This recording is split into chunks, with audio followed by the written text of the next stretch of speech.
One Chinese city is issuing an extreme punishment for spreading COVID-19, the death penalty.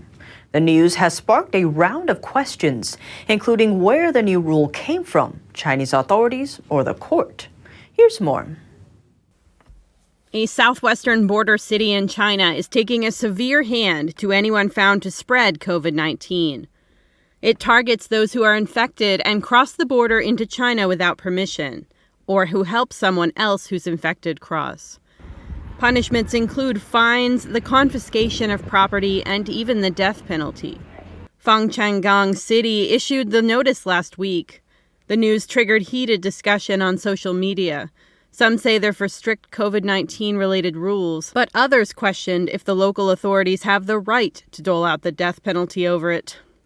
One post reads, "They need to understand the law in the first place. The power to determine the death penalty is held by the Supreme Court, not a small town's government."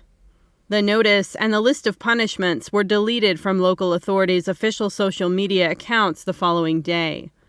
It's not the first time Chinese authorities have threatened extreme consequences for violating COVID-19 rules. Last December, in another southern Chinese city called Baise, authorities paraded a couple of residents through the streets as a form of public humiliation after they allegedly violated local COVID-19 restrictions. Police hung signs around their necks displaying their names and photos.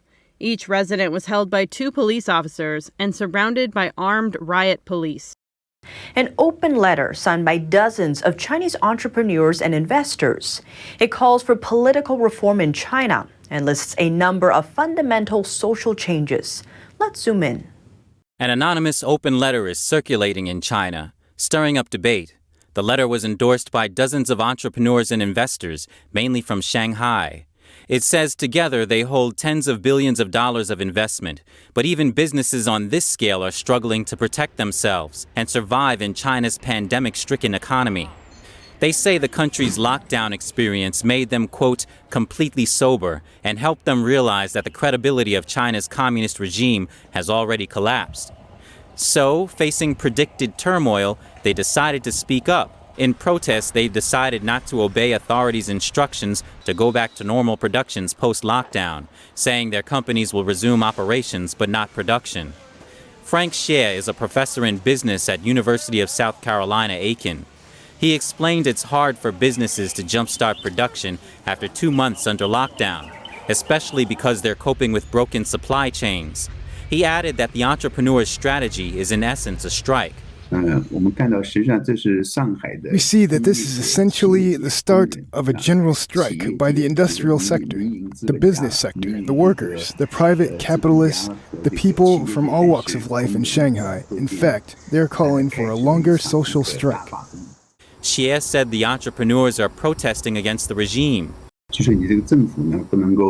A government cannot recklessly close down such a large city, a city of more than 20 million and so many businesses in it, all of a sudden without any discussion and out of political reasons. On top of disobedience in business, the letter also urges for political reform. The goal? To, quote, unshackle economic development from politics.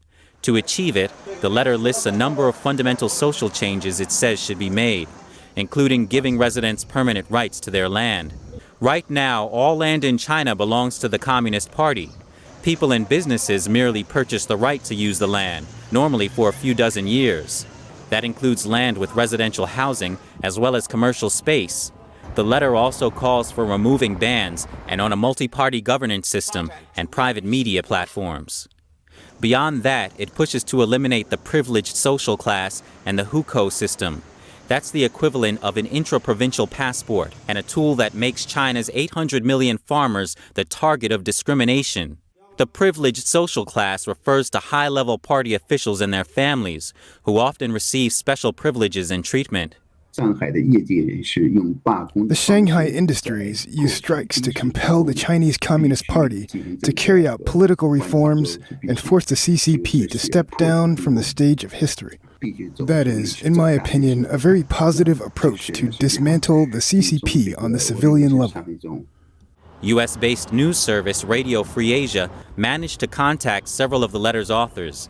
They say they'll continue to promote the letter's contents, but they requested they remain anonymous for security reasons.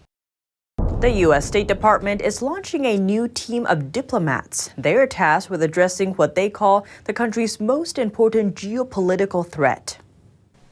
The scale and the scope of the challenge posed by the People's Republic of China will test American diplomacy like nothing we've seen before. I'm determined to give the State Department and our diplomats the tools that they need to meet this challenge head-on as part of my modernization agenda. This includes building a China House, a department-wide integrated team that will coordinate and implement our policy across issues and regions, working with Congress as needed. Blinken didn't give details about the China House team structure or operations, though a White House spokesperson said later that Washington will speed up the process of adding resources and expertise on China to it. According to a foreign policy report from last September, the new coordination effort is directed to watch China's growing footprints in the world's major countries. The report estimated that 20 to 30 staff members will be assigned to the task, including a number of regional China Watch officers. The report also cited an insider as saying the official launch of China House may come in 2024 and that its future office building is currently under renovation. Earlier this month, a video appeared on social media appearing to show a happy family in Xinjiang. Ladies and gentlemen, the party is heating up in this ordinary Kazakh house. Woo! Those seniors and children were seen smiling and dancing a traditional Kazakh dance. Awesome. Something seems off in the atmosphere. Around 53 seconds into the video, what looks like police are spotted standing outside the window, closely monitoring what's happening inside the house. According to Radio Free Asia, the video was originally posted on YouTube by Jerry Good, a foreign internet celebrity living in China. He visited Xinjiang, supposedly to provide proof that the Chinese Communist Party was not committing genocide against the Uyghur ethnic minority. President of the Uyghur Association of Japan told Radio Free Asia that in the current tightly controlled Xinjiang, it's impossible for a foreigner to enter, leave, and film freely, and that Jerry Good is a foreigner manipulated by Beijing. The video was later taken down from YouTube. If the so-called proof was indeed staged by the Chinese regime, it wouldn't be the first. Last year, China promoted a series of videos in which Uyghurs denied that Beijing was committing human rights violations. House Republicans are proposing a new rule, one that would block big tech from doling out social media accounts to senior Chinese Communist Party officials. The rule would apply to all U.S.-owned social media platforms. That's according to a Fox News exclusive report. The measure is called China Social Media Reciprocity Act. The would-be ban comes built with one exception. That is, when the president can certify that the CCP department or individual in question has, quote, verifiably removed prohibitions on officials of the U.S. government from accessing, using, or participating in social media platforms in China. The president's power to waive the bill would span 2 years, while final say lies with Congress. Fox News cited a committee aide as saying that CCP agencies need to remove all curbs that block Chinese users from accessing U.S.-posted contents. That way, users in both countries will have equal access to each other's platforms. The rule would apply to all centralized organs of the Chinese Communist Party, as well as high-ranking officials from other Chinese state agencies. For years, the West has complained that China's state subsidies allow Chinese businesses to offer much lower prices than overseas competitors, including in the production of solar panels. A recent report backed up that accusation. Here's more. According to a recent report by U.S. research organization, the Center for Strategic and International Studies, or CSIS, China's industrial policy spending was over $400 billion in 2019. This means China spent almost 2% of its GDP to subsidize businesses, more than its defense spending. It's much higher than all the other economies the report studied. For comparison, the U.S. only spent 0.4% of its GDP on business subsidies. The subsidies make it possible for Chinese manufacturers to earn more than rivals from other countries. By producing one piece of solar panel, a Taiwanese company may get a $2 profit, but a Chinese company may be able to make $10. That is why around 2007 or 2008, Chinese solar panels were dumped into the global market at very low prices. This almost killed all Taiwanese solar panel manufacturers, and even American and German products were butchered. China subsidizes businesses in many ways. Besides direct subsidies, the regime can also provide support through tax incentives, state investment funds, below-market credit to state-owned enterprises, below-market land sales to firms, and many other methods. Subsidies not only go to state-owned businesses, but also the so-called private businesses. In Communist China, all entities have to follow the Communist Party's instructions or otherwise face clampdowns by authorities. Alabama or Huawei, for example, they look like private businesses, but we all know that the Chinese Communist regime is behind these companies. Because the World Trade Organization only regulates government behavior, in a way, the WTO can't do anything about China's subsidies to these companies. Of course, American, European, or Japanese companies can't compete with such government power.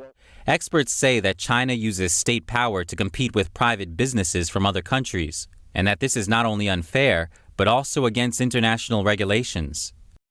One entry in a supplementary reading list has sparked debate. It's part of Chinese high school curriculum. The story depicts a Chinese Communist Party or CCP member killing his wife, all for the party's so-called revolutionary cause. The story is set in pre-1949 China, before the Communist Party took power. The story's author says his grandfather worked for the CCP and raised funds in the form of gold bars to fund the regime's military. But the author's grandmother took the gold bars and ran away. His grandfather couldn't stop her, so he killed her.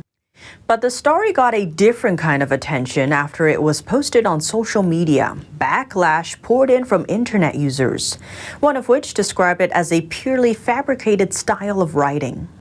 Another accused the CCP of trying to brainwash students, writing, "They shape your children with CCP nature from an early age, train them to be a Chinese Communist Party member rather than a human."